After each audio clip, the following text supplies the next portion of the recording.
जय माँ दुर्गा। कन्या पूजन कब है? गुप्त नवरात्रि का इस साल 2025 का कन्या पूजन कब है? 5 या 6 अप्रैल को। और कन्या पूजन में कन्याओं को क्या चीज़ खिलानी चाहिए और क्या चीज़ नहीं खिलानी चाहिए। अगर आप कन्या जिमाते हो तो गलती से भी ये एक चीज़ कन्याओं को मत खिला देना, नहीं तो माता दुर्गा आपसे नाराज़ हो जाएगी और आपसे दूर हो जाएगी। चैत्र नवरात्रि का हिंदू धर्म का एक विशेष महत्व है। ये नवरात्रि देवी दुर्गा को समर्पित है। दोस्तों, इस दौरान साधक माता रानी के 9 रूपों की पूजा अलग अलग दिन करते हैं और कठिन व्रत रखते हैं। इसके अलावा चैत्र नवरात्रि में कन्या पूजन का भी बहुत विशेष महत्व माना गया है।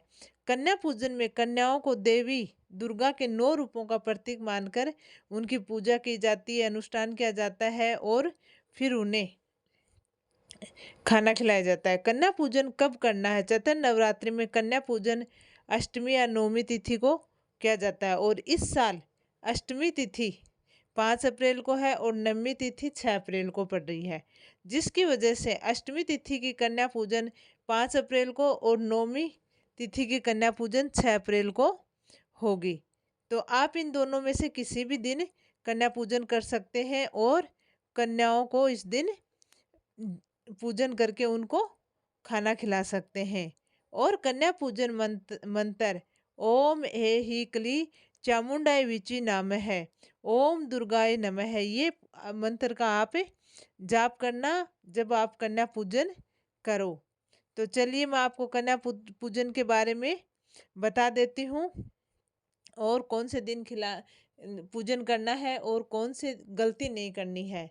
तो आप वीडियो में बने रहें और वीडियो अच्छा लगे तो कमेंट में जय माता दी ज़रूर लिखें। चैनल को सब्सक्राइब करें, वीडियो को लाइक करें। नवरात्रि के दौरान माता के भक्तों को कन्या पूजन करते माना जाता है कि कन्याओं का पूजन करने से माता का आशीर्वाद भक्तों को प्राप्त होता है। भारत में कई जगह कन्या पूजा नवरात्रि की अष्टमी तिथि के दिन होता है और कई जगह है नवमी तिथि के दिन भी होता है कन्या पूजन। तो मैं आपको बता दूं कि अगर आप नवरात्रि के दौरान कन्या पूजन करने वाले हैं तो किन गलतियों को नहीं करने हैं। आपको इन गलतियों को करने से बचना है। कुंजिका पूजन में एक लांगूर बैठाया जाता है। अक्सर लोग इसे भैरव बोल देते हैं, लेकिन असल में स्कंद का ये स्वरूप माना जाता है। और कन्या पूजन के लिए कन्याओं की बात करें तो 2 से 10 वर्ष की छोटी कन्याओं को माँ दुर्गा का स्वरूप माना जाता है। अब उनको घर पे आदर पूर्ण बुलाना है, उनके पैर धोने हैं, भोजन में चना हलवा नारियल खिलाना है। अगर आप विधान से किसी प्रकार की गलती करते हैं तो आपके लिए अच्छा नहीं होगा, माता का आशीर्वाद आपको नहीं मिलेगा। इसके बाद कन्याओं को गिफ्ट या पैसे देने के भी कई नियम है, तो उनके भी आप जरूर पालन करना, नहीं तो ये इससे भी आप गलती कर देते हो। तो ध्यान रखने योग्य बातें हैं। कन्या पूजन के दौरान भूलकर भी ऐसी कोई गलती नहीं करें जिससे माता रानी नाराज हो जाए। और कन्या पूजन पर लोगों का कन्याओं की को कई तरह उपहार देते हैं, जो कि बहुत अच्छी बात है, लेकिन जाने अनजाने में ऐसा कोई उपहार नहीं दे जो माता नाराज हो जाए। तो कौन से उपहार नहीं देने हैं कन्या पूजन के दौरान कन्याओं को? नवरात्रि में कन्या पूजन के दौरान ये गलती नहीं करें। नवरात्रि में कन्या का पूजन माता के 9 रूपों को ध्यान में रखकर किया जाता है।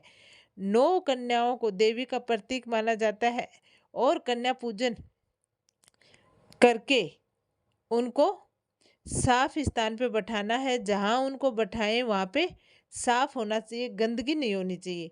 और भूलकर भी माता को अप्रसन्न मत कर देना।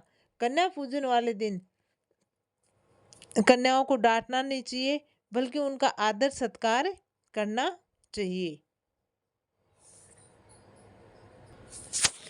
कन्याओं के आते उन्हें आसन पर तुरंत नहीं बैठाना चाहिए। सबसे पहले उनके पैर आप अपने हाथों से धोएं और उसके बाद पैर पोंछें, फिर उन्हें आसन पर बैठाएं। आसन पर बैठाकर कन्याओं का तिलक किया जाता है।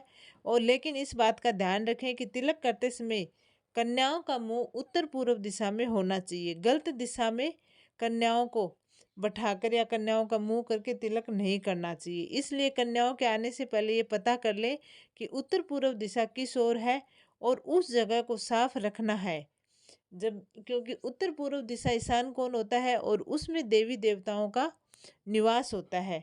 इसलिए जब कन्याओं को आप बैठाएं, तिलक करें, तो आपको ईशान कोण में ही बैठाना है।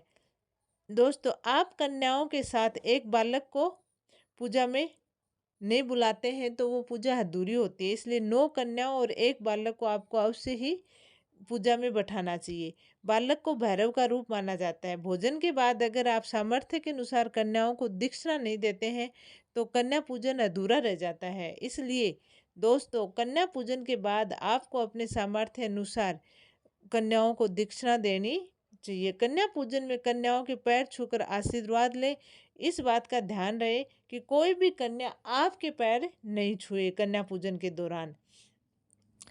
आप जैसे शारदीय नवरात्रि के 9वें दिन नवमी तिथि को कन्या पूजन करने का विधान है। इसी दौरान कंजकों को भोजन कराने के बाद उपहार दिए जाते हैं। तो आपको चैत्र नवरात्रि में भी ये चीज़ जरूर करनी है। अब कन्या पूजन के दौरान कन्याओं को उपहार में धातु भेंट नहीं करनी है, यानी कोई बर्तन, प्लास्टिक के ऐसी चीज़ें, नकुली चीज़ें, ऐसी चीज़ें आपको कन्याओं को नहीं देनी है। नई कन्याओं को कांच देना है उपहार आप जब देते हो कन्याओं को। माता का स्वरूप होती है कन्याएं, इसलिए लाल रंग की चुनरी, लाल कपड़े उपहार में देना चाहिए। गलती से भी आप कन्याओं को उपहार में काले कपड़े नहीं देने चाहिए, या कोई आप रुमाल वगैरह देते हो तो काली नहीं होनी चाहिए।